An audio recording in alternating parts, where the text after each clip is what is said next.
Imagine for a moment that you are a road-weary traveler. You're tired, you're hungry, and wondering if there will ever be a safe place to rest. You've been told there's an outpost ahead that provides safety, information for the road ahead, and people who understand what the journey is like. You keep scanning the horizon, hoping against hope that it will be there.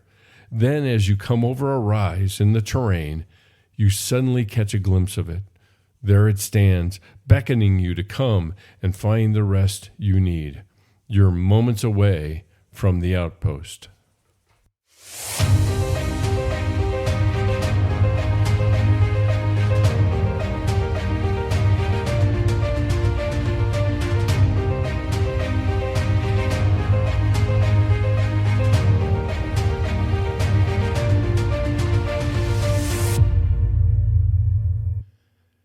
Well, greetings and welcome, everybody, to another episode of the Outpost podcast. I'm Dr. Ray Mitsch, your humble host, and thank you for joining me. It has been a hot minute since the last time I did the podcast. I am still in more or less recovery mode from the knee replacement I had in May, and that seems like a long time ago, but be that as it may, that's really...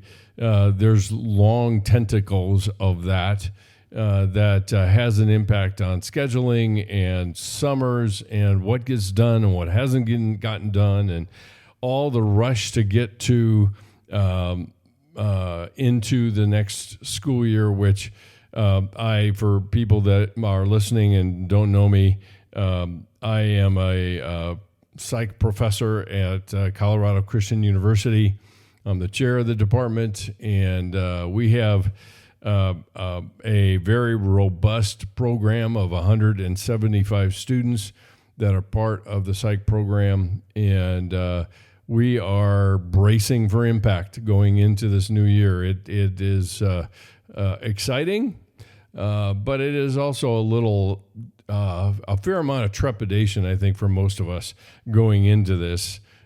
Because of the sheer numbers that we have and things like that. So that's my year really focuses around the school calendar. I start in late August and I end in the second week in May, and then I have some downtime. And during those months, I don't sleep very much. I get some sleep, obviously, but we are running at a dead run all the way through those times, with a brief break during Christmas, and then we get back to it again in the spring. And so that's a little bit about me. I am glad to be back here in front of the Outpost mic, and be able to be ensconced once again at the what I have lovingly referred to as the Northern Command Post. There's a Western one, and that's in Lakewood, but I don't do that very often. I don't ever do the episodes or the podcasts from there. Occasionally, I will do it out in Sedalia during the time that we do our silent retreats, which I'll talk about later, but it's really the realities of the school year and all the demands that I have on me. So woe is me, call the ambulance, all that good stuff. That's not really part of what we're talking about here. What I have been doing over the last episode, and I'm going to continue it and hopefully get it landed this episode, is talking about what do the relationships look like in the Outpost. And the Outpost is a digital place where we're building bridges back to faith. And if it's not back to faith, it's strengthening the bridges of faith that are built. And these have to be built on, authenticity, on grace and truth, and knowing others and being known, and ultimately creating a place where people can bump into the biblical Jesus, not the one that they've heard about or the caricature of our culture or anything like that. And ultimately, our relationship with Christ we are the embodiment of our relationship with Christ. We reflect to people the Jesus as we know. And so I hope, why Stained Glass International was created was to create real-time spaces where doubters and the wounded and the beat up and beat down and the bruised who feel like their lives are a disappointment to God can feel accepted enough to know and be known.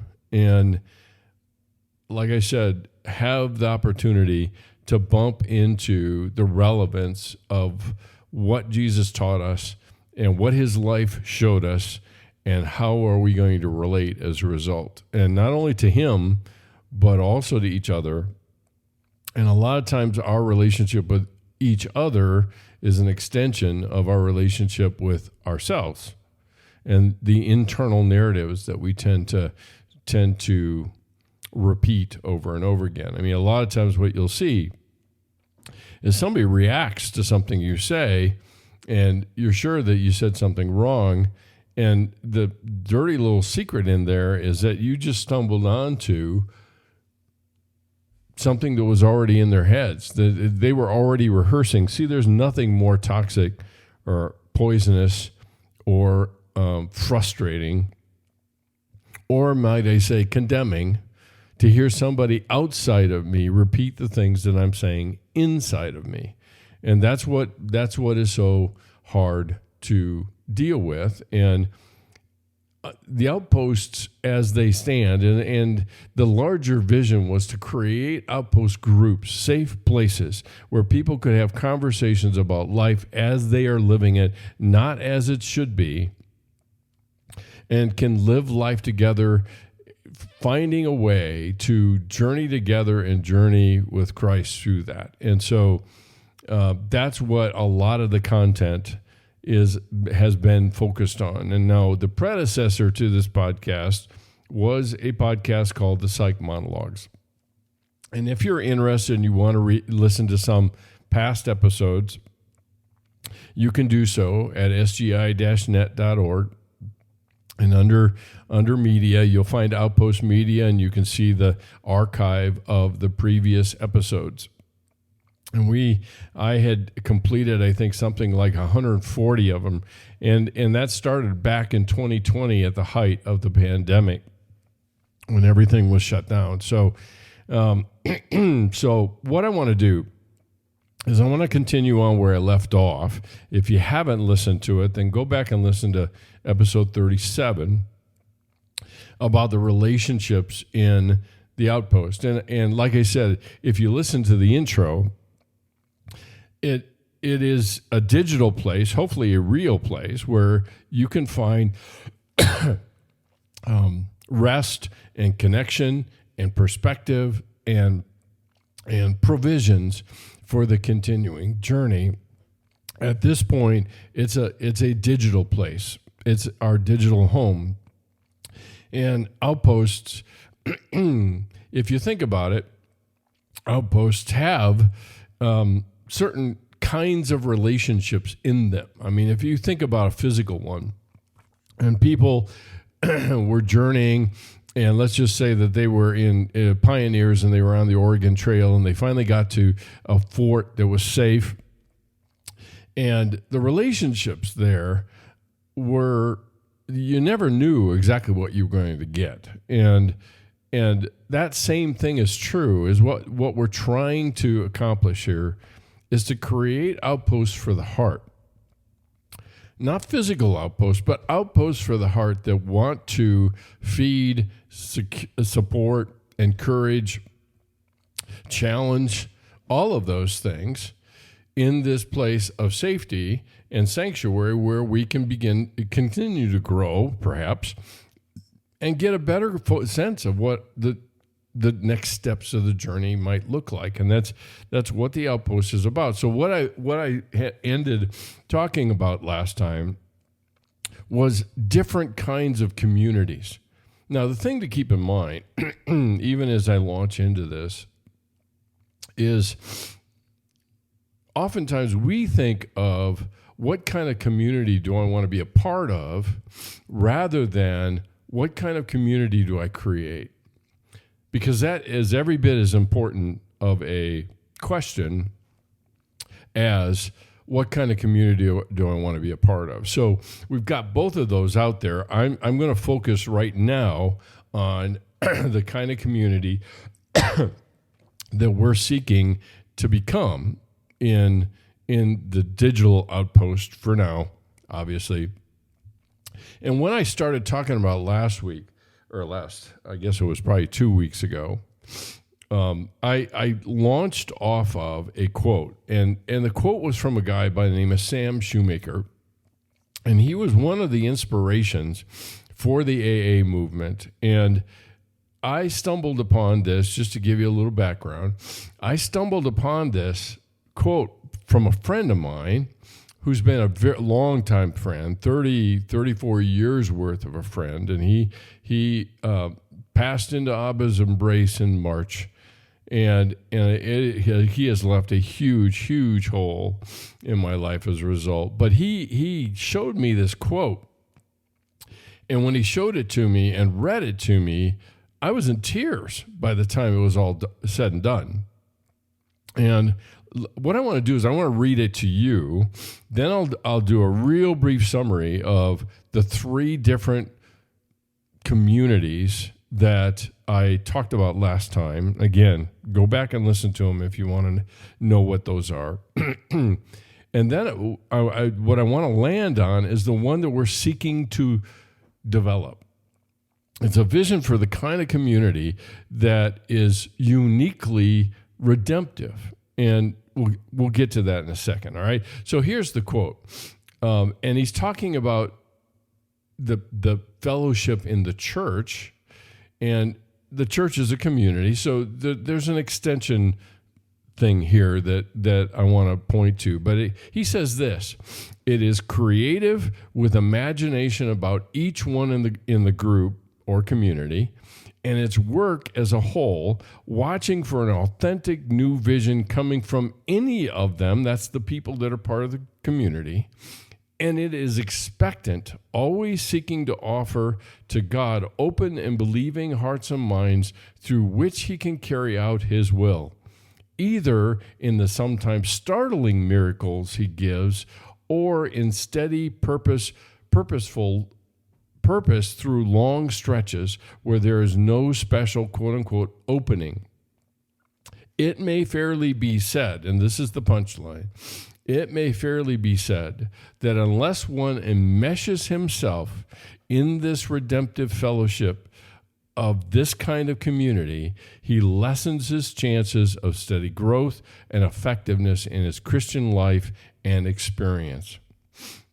It's a profound quote. He talks about being expectant and seeing and opportunities and seeing things through startling changes and seeing things after long stretches of not a whole lot of anything going on. That sounds like our lives in a lot of ways. And so Sam Shoemaker passed away in 1963. The book is The Experiment of Faith. It's 1957. I know that's a very, very dated, but there's a lot of wisdom in there. And so that if you want to know about a community of people, you want to know what drives them, then just watch what they do in response to problems, not in response to victories and joys, but in response to problems. How do they approach those things? I mean, the reality is, if you think about it, when you read Job, his friends betray their approach to God in how they address his problem, or problems. There was many. And so we can do that with the community and the nature of the community. And so when a member of a community is confronted with someone who is struggling, all you have to do is watch for 4 different things, all right? The first one is, how do they think through the person's problem and what it takes for him or her to change? So they're talking that first problem is answering the question, how do we change? The second thing is, how do we understand what is wrong with the person? Thirdly, how do they enter into the person's life to help? And then lastly, by what are by what they're saying and doing in the person's life, what are we to assume that Jesus' core message is to that person? Because they're the reflection of Jesus' core message to that person. Now, we've got lots of examples throughout the Gospels of Jesus' interactions with people that were profoundly broken. And his core message comes out consistently in those interactions. You see it consistently. Like the woman caught in adultery. Who accuses you? Who accuses you? And she says, they're all gone. And he said, I don't either. And so go and sin no more. And the people that have people die or have a sickness or whatever it is. So what I want to do real quickly, and then like I said, this is just a summary, is look at the different communities of people and try to discover what drives them. Now, the first community that I mentioned was the principle-driven community. And they believe that really the only way through a person's problem is to discover what biblical principles they violated. And then they move into the person's life by exhortation and by instruction to change. And the key element for change is the person's commitment or willpower to get her done. And that is very much how they see it. So the principle-driven community enters in with instruction, and we would assume, based on their interaction with the person, that Jesus' message to them is, you're doing something wrong, now change it. That's what Jesus' message is. Now, the second one is support-driven group of people, community of people. And their first impulse when talking to a struggling person is to do all they can to understand his or her struggles and pain. Because for them, the key to personal change revolves around the level of honesty he or she displays. Now, again, just keep in mind, in the back of your mind, that each one of these has stuff that is true, that is really very fundamentally true. That there probably is a principle being violated, but how do we enter in is the question. And for these folks, they enter in by seeking to understand the person in terms of what they are laboring under. And so for them, the way to enter into the person's life is through what you'd call non-judgmental listening. And what we would conclude is that Jesus' message to that person by their interactions like this is, you're hurting and I want to soothe your pain. That's the support-driven. And then the third community of people is what you might refer to as insight-driven. And these folks look at a person as psychologically disordered. So we are defined by our disorder, what's disordered about us. And they attempt to discern what is wrong so that they can fix it, okay? So for them, the key thing to develop in the other person is some kind of psychological insight that is necessary for change. I will say, just as a sidelight, that insight does not necessarily lead to change. There's a significant flaw in this approach. But that's really where they're coming from. And as you would guess, for this bunch, the way to understand a person is always in terms of internal damage.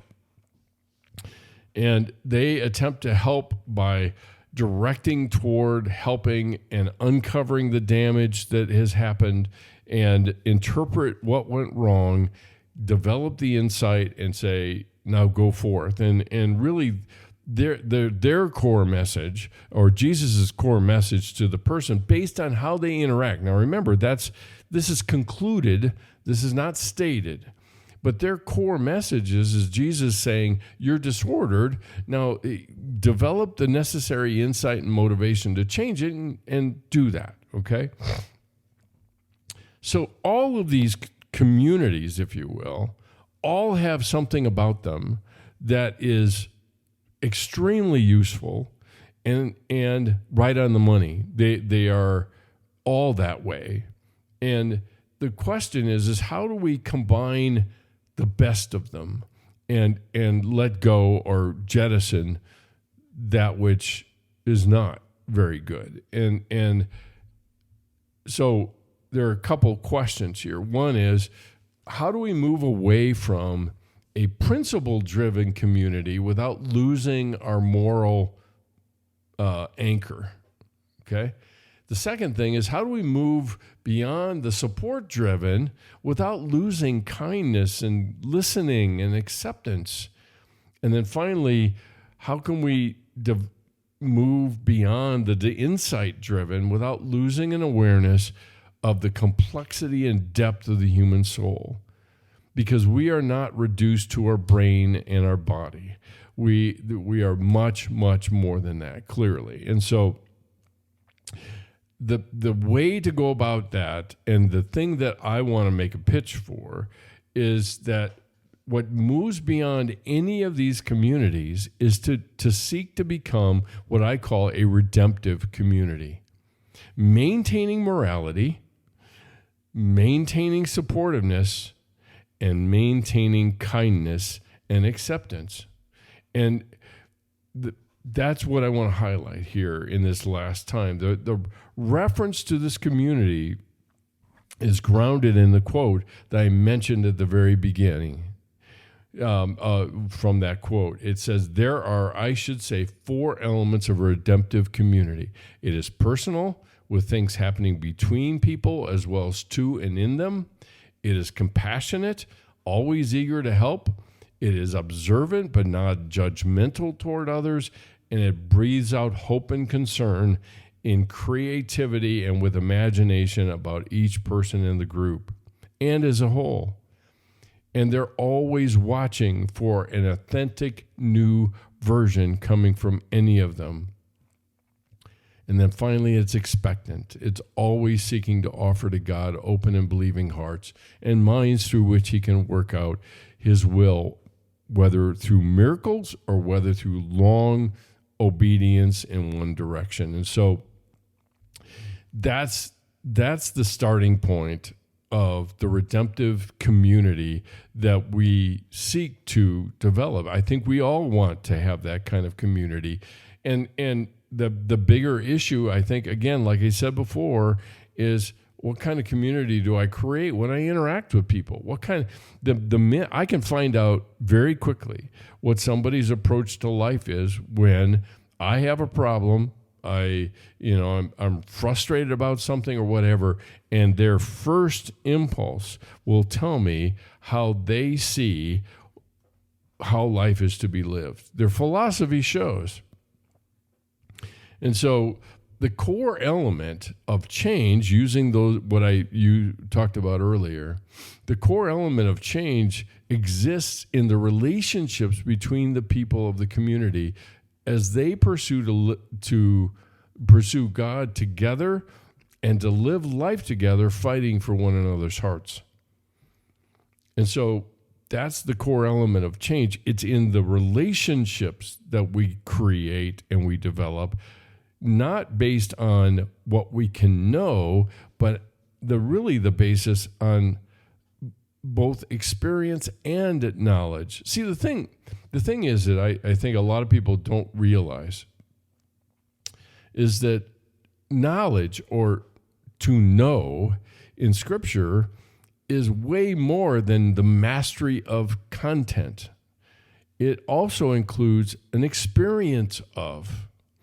And there are various places where it refers to a man knowing a woman, and it's referring to their sexual interactions, their sexual relationship. And we read that Adam went in and knew Eve. We have, in our modern culture today, we have reduced knowledge to information and knowledge and knowing something rather than the full experience of that, whatever that subject matter is. I could get volumes and volumes and volumes of information about my wife and still not really know her because I've never experienced her. So knowledge is more than what we have made it out to be. And unfortunately, we've gotten very, very dependent on believing that knowledge is enough to make the changes we need to make. I will tell you that in most cases, people that are addicted to drugs know more about the drugs than the counselors that are trying to help them. They know everything about it. So knowledge isn't enough to change. Quite interesting study. It was done probably, 50, 60 years ago. And it found that if you have 100 people and they smoke, okay? They're addicted to nicotine and they smoke, and you want to change their behavior. 100 people, okay? You provide them all the information they need to make the changes or to make it convincing enough and motivational enough for them to change their smoking behavior. Now, emphasis on behavior here. What you will find is of those 100, that information is enough for 10 of them to change their behavior and not smoke again. Okay? Another 10 just simply ignore the information. Say, I don't care. I know it. It doesn't matter. What about the other 80? What they found was that the other 80 only changed when they were in a relationship with someone who walked that journey of changing their motivation for smoking as well as their behavior of smoking. They'll walk that journey with them. 80% of those people changed their behavior as a result of relationship.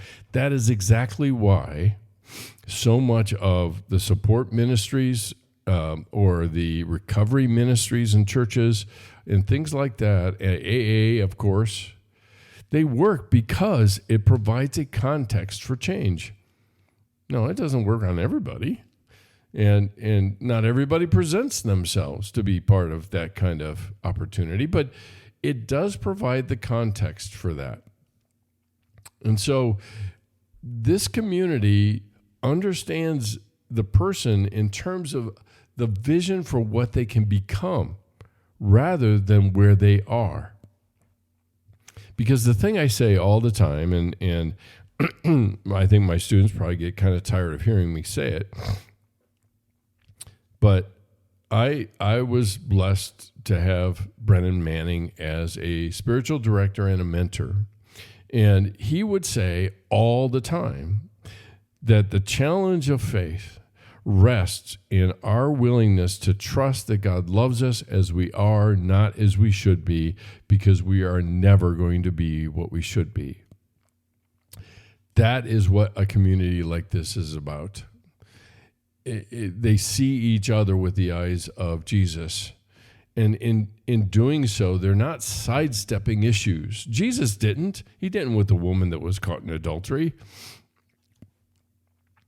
But neither are these issues just the sole focus or even equated with the person's identity.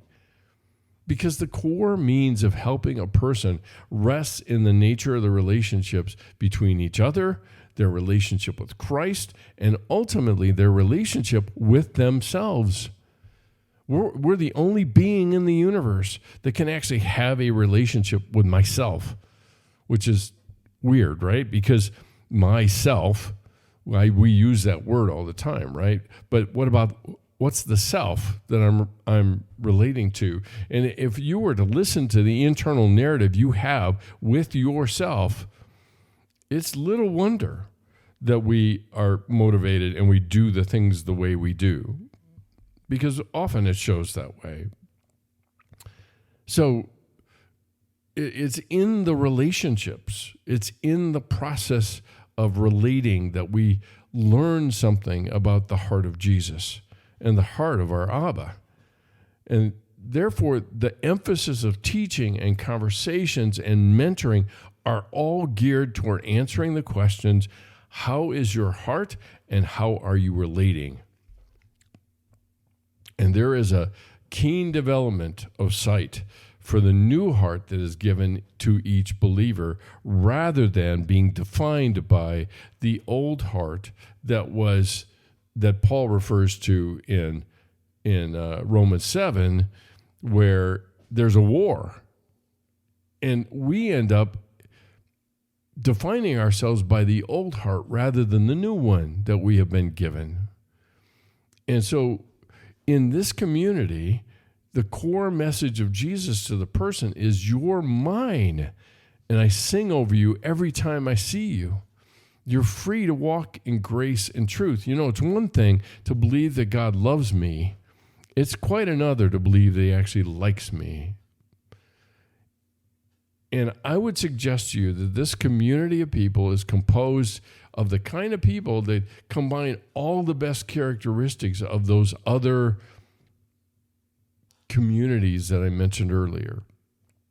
It's that kind of community that SGI wants to develop and to create these outposts for the heart and communities for the soul, where we have a bigger vision of each other than simply the things that we struggle with only. And it's driven toward people that are not only outside the community of faith, but also inside it. Because the reality is that there are people that are inside our community that are equally as enslaved by the condemnation narrative that they have running in their heads. And they would never admit it unless they were in the kind of context that it was safe enough to admit it, where somebody else with a loud cry says, "Me too, I'm there with you." And that really is why redemptive acts continue far, far long after the person is actually saved by Christ. It's not only being saved by grace, but living by grace the rest of our lives. And it's a culture that we are missing in so many ways. I have said in the class that I teach every fall, which I'm starting one this week, yeah, is that the church has become a shame-prone culture, and we use our shame to motivate change rather than the quote-unquote amazing grace that we so often rhapsodize about. And so that's what we're talking about here. That's the vision of the kind of community that an outpost is meant to be. And there are, and I'll end with this, is that there are 4 things that I want to spend some time talking about in episodes that are the following episodes here, in terms of what does it take to be authentic, to be redemptive. And ultimately, the very first one starts with a commitment to cultivate within us rather than produce so other people will see something about us. So it's a commitment to cultivation rather than simply production. Secondly, it's a commitment to living in the tension between grace and truth. I did not say balance, and I did not use balance for a reason, because there will always be a tension between grace and truth. And we tend to resolve that tension by landing on truth. Can't go wrong there, right? We're more than happy to give grace to somebody else, just not to ourselves. But that also means there's a certain ceiling that comes with it because of our unwillingness to live graciously with ourselves. And then thirdly, we have to find a way to confront shame that is embedded in us and has been generationally embedded in us for a long, long time. And it takes other people and being in a context that allows us to begin to untangle and unwind the effects of shame in our lives. And then finally, the what it takes to be redemptive is to develop some kind of vision for who we are in our relationship, not only with Christ, but also with each other, and learning how to embody Christ in our relationships with one another. And so we have to find a way in these relationships to develop the kind of integrity that moves us from being stained glass people to clear glass people. Now, that doesn't mean somebody knows everything and all things about me. They don't deserve that. They haven't even proven themselves to have that kind of trustworthiness. So, no. But so that means, think about it. In your house, you have clear glass. I have it right behind me. But you also know I have blinds because I can obstruct somebody's vision who is not safe to see what's inside. And so we have to develop the integrity and to dismantle the stained glass that we have been hiding behind for so long and learn to become and allow ourselves to be seen. And that's some of what I talk about in my, it's a lot of what I talk about in my class. And then finally, we have to move from being a you should community to a me too community. One that says, yeah, I'm with you. I am right there. And I'm not going to offer a solution or a fix or fix the problem. I'm going to walk the journey with you, and we can find out together. We can find out what Jesus' love actually looks like in our lives. So that's a lot of it. That's the redemptive community nature and vision for the outpost, even groups that we talk about and that I talk about around here all the time. So that is it for tonight. I would remind you of a few things. One, sgi-net.org is our home on the internet and our digital home, and it is from there that so many things will be growing over time. I certainly hope so. I would encourage you in terms of this podcast and to raise our profile so more people can hear the kinds of things that we're talking about here, is to subscribe and to pass it along to other people and let them know that maybe what we're talking about and what I'm talking about is not something you typically hear, and it might be refreshing to hear. One of the things you'll find on sgi-net.org is a digital devotional. It's called Setting New Boundaries, and it's about healthy relationships. And it is a subscription for $5 a month.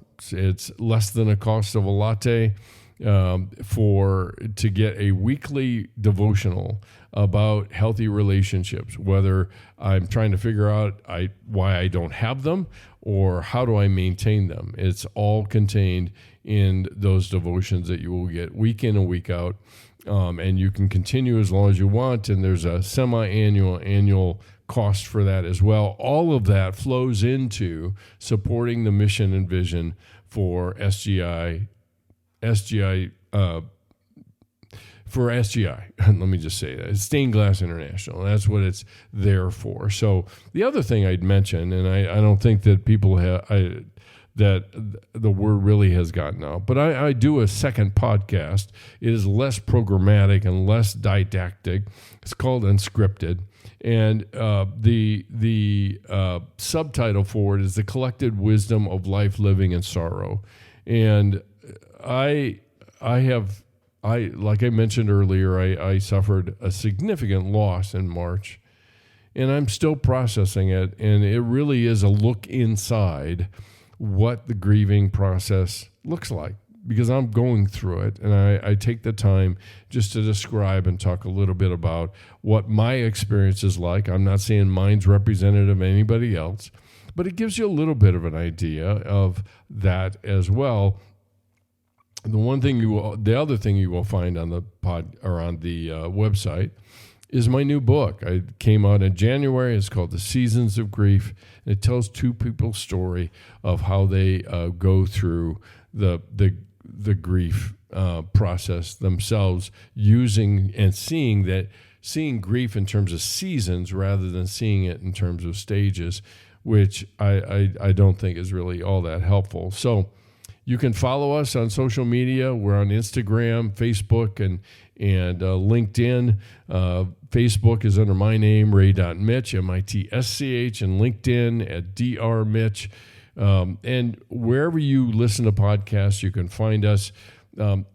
If you are interested in partnering with us, we'd be ever so grateful. Our silent retreats are coming up. There's one in October. There's another one in April. And we support / supplement those for students, mostly students, that can't afford to go. And so if you are so inclined and feel so moved by the mission and some of what I've been talking about, we would be grateful for your partnership in accomplishing that. All of the gifts and all the donations are tax deductible, since we are a tax exempt organization, and that supports our silent retreats, the general mission, and being able to run the website that we do. So all of that is there, and you're able to do it that way. On the website, there's a donate button or a drop-down menu that you can use and donate that way. There's a couple items of merchandise on in the store. One's a window sticker. It's called Esse Quam Vedere. It means to be rather than seem. And so you're welcome to order up one of those. And of course, the two books that I've written, one, Grieving the Loss of Someone You Love, and then the second one, The Seasons of Our Grief. So you can enjoy that. Please subscribe to be part of our online community. We release a newsletter periodically. I usually write for that one, and we include some devotional material and also some upcoming events if you're interested. If you'd rather send us a physical check, again, we're not going to refuse you. You can just simply send it to, or make the check out to SGI or Stained Glass International, and the address is SGI, P.O. Box 322, East Lake, Colorado 80614. Well, that is it for tonight. Thanks so much for joining me. And until next week, I'll be here. I hope you join me. Love ya. Later.